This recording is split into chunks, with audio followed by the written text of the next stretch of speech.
3, 2, 1. Dobré radio. No, to som fakt zvedavý. Myslíš, že to prejde? Čo? No, to aj s mixerom. Že hej. Myslím, že nie. Čím ideme?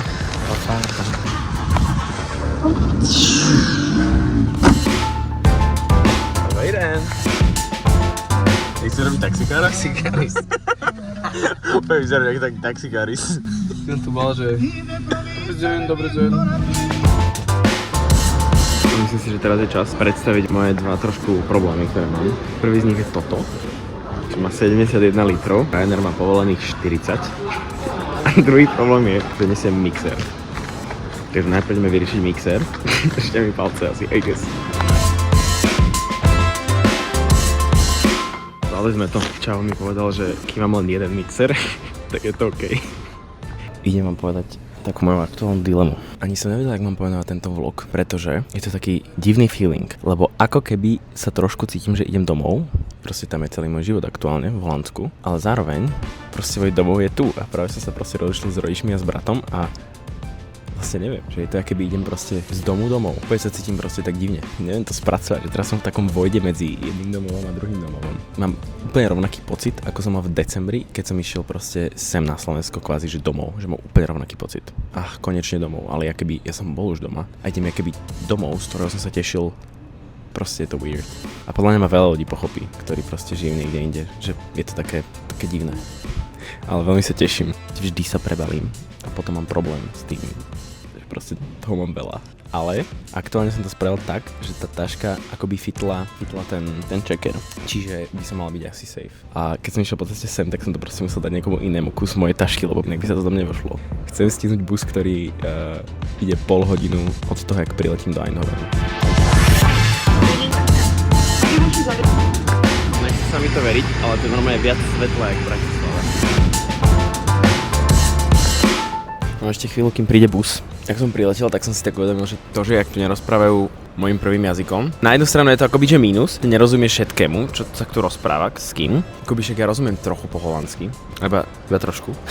A zároveň, že napríklad takto rozprávať a byť úplne v Chile, pretože reálne je strašne veľká šanca, že mi akoby, že nikto naokolo nerozumie. To je celé. Neverím, že som stihol ten bus. Úplne som bol, že to neexistuje, že ho stihnem, že to nie je šanca. Stihol som. Ideme na bus. Dali sme to. Bola to strašne plná cesta. Prežil som o 10. a to nie je skoro 6. Tu je, že o asi podľa mňa 10 stupňov viacej. Krajšie počasie, ja doma neverím. Ja som vždy bol taký, že v Holandsku bolo škaredo. V kuse zamračené a neviem čo, a to bolo proste celkom pekne. Šoférka, ktorá nás viezla viac menej skoro celú cestu, už pri nástupe mi podala takú kartičku, že si to mám naskenovať a že jej mám dať 5-hviezdičkové ohodnotenie. Ten bus došiel pol hodinu neskôr, tak som jej dal 3 hviezdičky.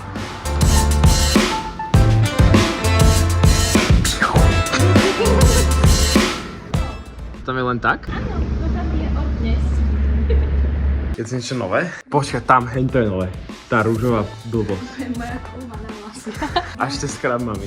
Vyhodila som tvoj bicykel. Tam ten vidím. To je ďalší deň.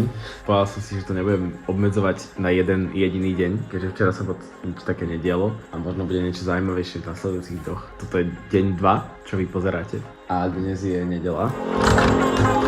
Tento výhľad je podľa mňa, že... Každopádne Peťa ide za chvíľu do kaviarne robiť. Ideme za ňou a ideme spraviť nejaký brutálny latte art. Teda ona ide spraviť nejaký brutálny latte art. Ja si dám aspoň kávu. Uraško. Čau. Ide sa za chvíľu. Ide sa na vec. Strieka to moje mačičky.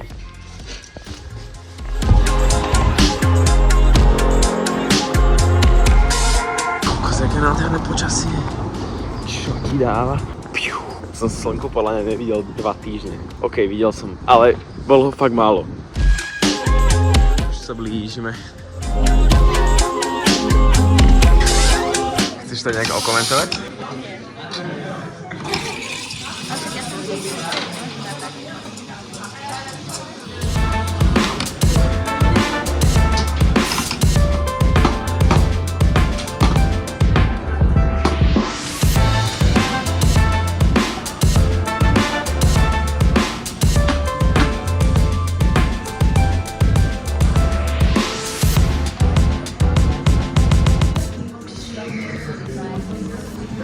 Spokojná?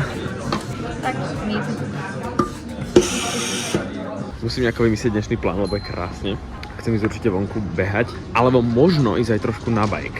Bo neviem, či je na to čas, lebo je tak 12 hodín a ešte som neobedoval, takže som si najprv spraviť obed.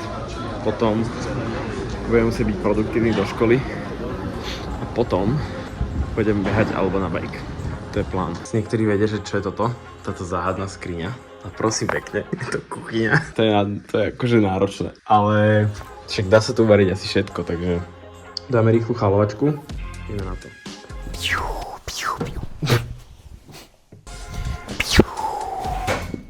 Predtým, ak pojem na bike, tak sa o neho musím postarať, pretože naposledy som bol na bicykli v novembri, keď sme mali sústredenie.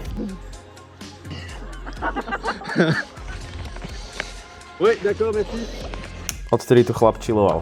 A síce je dnes 5 stupňov vonku, ale ja idem za necelý mesiac na ďalšie bicyklové sústredenie. Nemôžem byť takto cooked z toho, že je taká zima. Si musím na to zvyknúť. Takže povedal som si, že dnes sa idem si tak na hoďku previesť a uvidíme, že aké to bude. Snad to bude fajn. Boha. 2 týždne tu nie som? Nie. Dobre. Musím dať ešte rýchlo prať. A ono, to je celkom zážitok, tak povediac.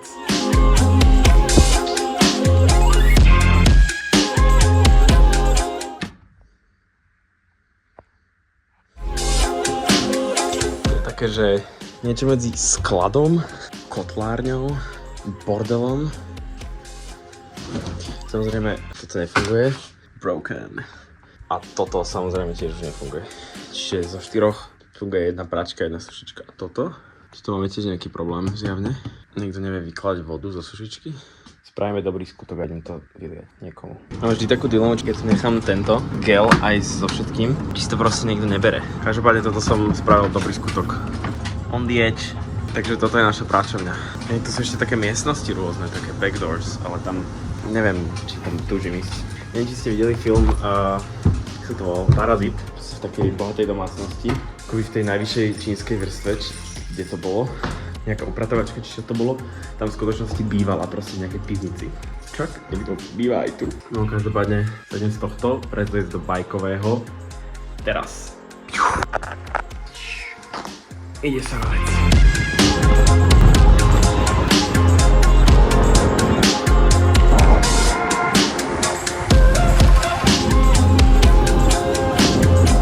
Práve som sa otočil na nejakej 20.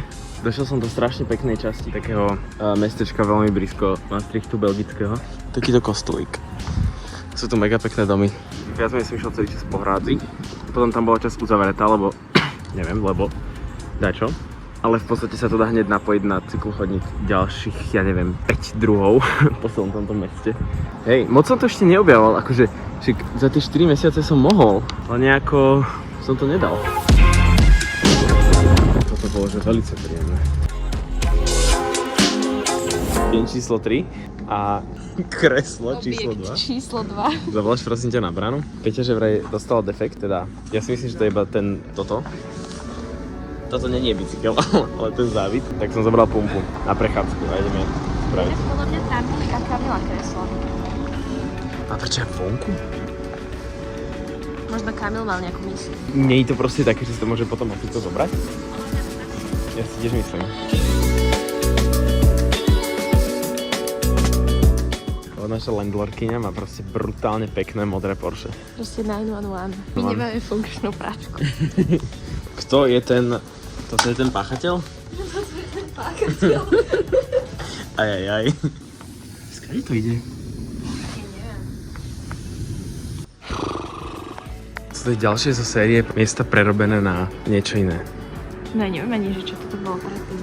To je že obrovský obchod, že tu je podľa mňa všetko. Od kvetov po... Všetko musí to byť iba pekné. A koľko stojí? 500 eur jedna. V hlave. 10% v hlave.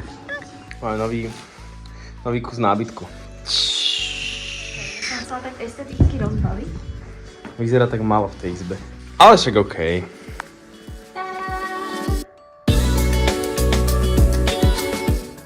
No. Díky. Hej.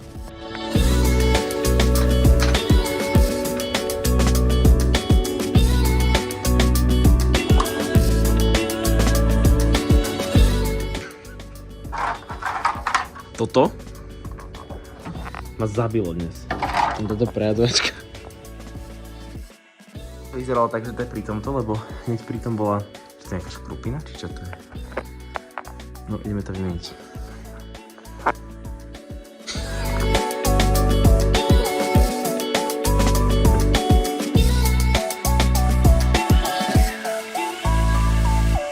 To bolo zo pár mojich dní. Ešte nezačala škola a veci okolo toho.